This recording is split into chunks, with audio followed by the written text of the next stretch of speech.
Assalamualaikum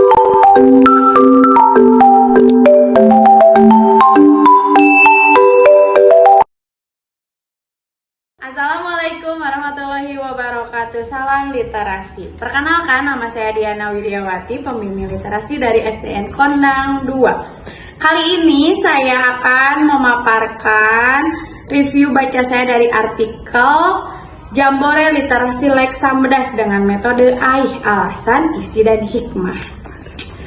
Jambore Literasi Leksambedas. Alasannya kenapa saya memilih judul ini, yaitu saya jadi tahu ada kegiatan-kegiatan positif yang dilakukan oleh komunitas ini.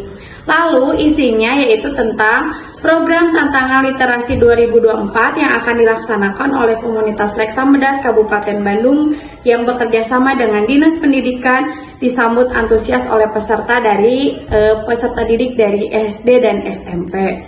Hikmahnya dari artikel ini yaitu saya jadi tahu bahwasanya komunitas Leksambedas Kabupaten Bandung itu jadi meningkatkan budaya literasi pada ekosistem pendidikan. Terima kasih. Wassalamualaikum warahmatullahi wabarakatuh.